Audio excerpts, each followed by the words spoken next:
ततो विमुच्य बाहुभ्यां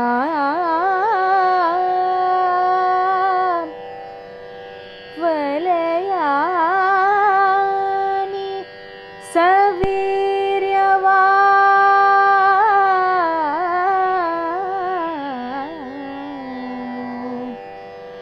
चित्रे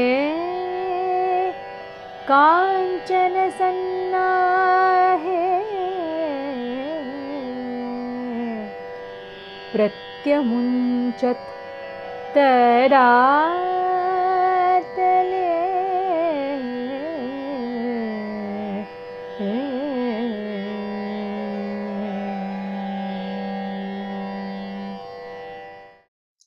Hi. So if you are familiar with archery, both traditional as well as modern, you'd be knowing that there are a lot of protective gears which an archer uses. So some of them are like a brace for the forearm, a forearm guard. So this is used especially if you are in the habit of releasing the arrow from the left side of the bow in the Mediterranean style. Especially with a long bow with a low brace height, what happens is the string slaps your forearm, and that can cause a lot of pain. So this kind of an aid is used. Something more modern would be something like this, which is slipped on and it protects your forearm. And if you are an archer who is used to releasing the arrows from the right side of the bow, I mean, you are an archer who uses the thumb draw, then more often than not, you are using a thumb ring. This beautiful thumb ring is from Mikata Thumb Rings, and I got a few more here.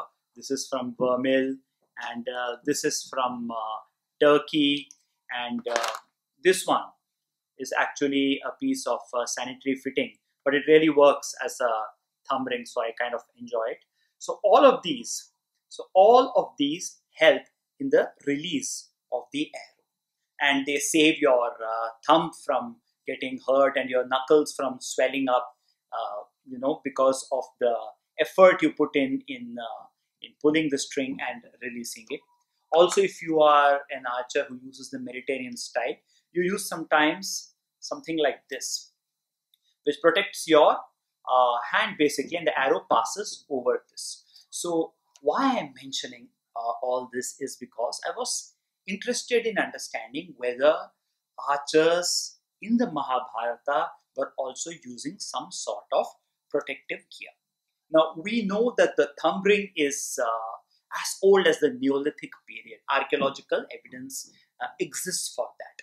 And we know the famous Ekalabya story when the thumb was demanded as a price. So I wanted to check in the Mahabharata, is there any mention of a thumb ring?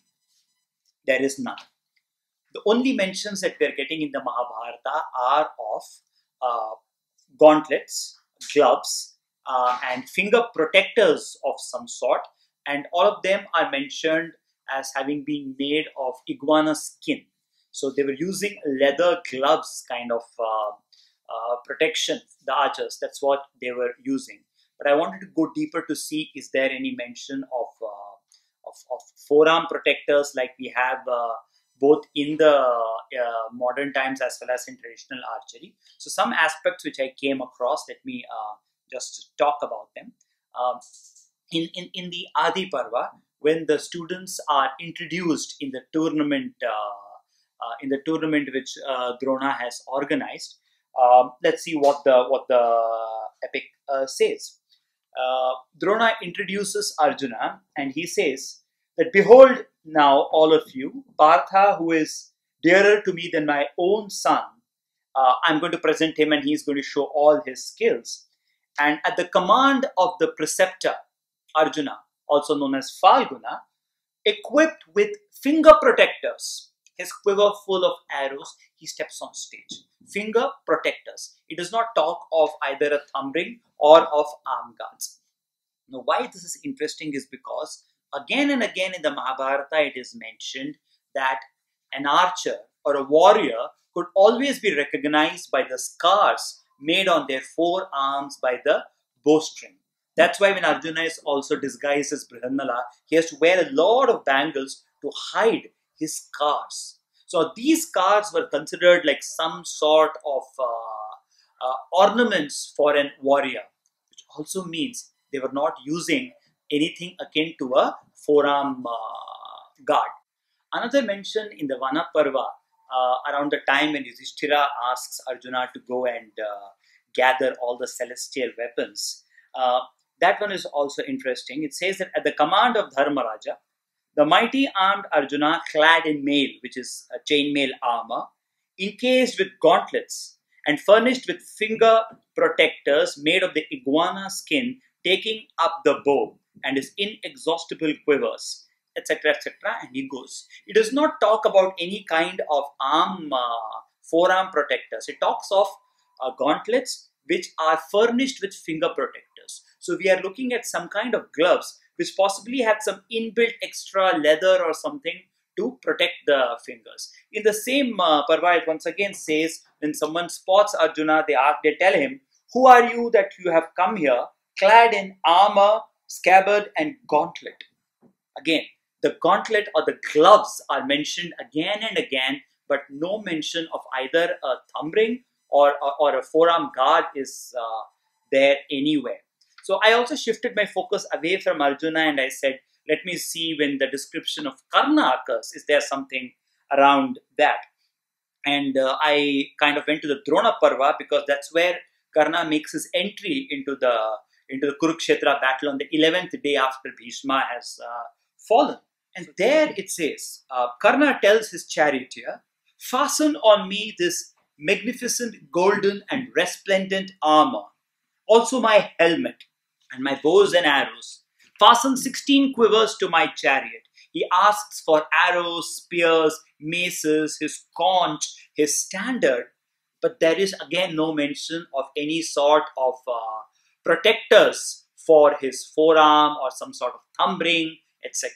So again and again in the Mahabharata, when we are talking about these archers getting ready for battle, they talk only of leather gloves as protectors. There is no mention of a thumb ring, which is very interesting because the thumb ring is quite old. It's a Neolithic period, but there is no mention of it in the Mahabharata. And in the Mahabharata, we come across bows which are so big and large and strong that some warriors can't lift them. If they can lift them, they can't string them. If they can string them, they can't draw them. Such heavy bows these archers are drawing without the help of a thumb ring. So maybe are they more comfortable with using the arrow on the left side? Now that also does not make sense because the Dhanurveda talks about different kinds of gunamushtis, which are all about the arrow being on the right side and the thumb being used. So maybe I am kind of drawing an inference that these gloves which they wore, they possibly had some sort of thumb protectors inbuilt which allowed them to draw the arrow without harming the thumb. So that is something close to the kind of gloves which are used in Kudo. Archers who are wielding the Yumi bow, their gloves have something inbuilt which allows them to draw the arrow. So it's quite interesting that the thumb ring, which is present in literally every civilization which practiced archery, the thumb ring is missing in the Mahabharata. It makes an entry later into Indian archery along with the people who came from other parts of the world into India, but the Mahabharata by itself is not talking about the thumb ring. If any one of you finds any evidence which maybe proves what I'm saying wrong and the thumb ring is talked about, please do mention it in the comment because I'm very eager to know about that. So that's a lot of food for thought today. Take care. This bow draws 50 pounds at 28 inches and for 50 pounds I don't need a thumb ring.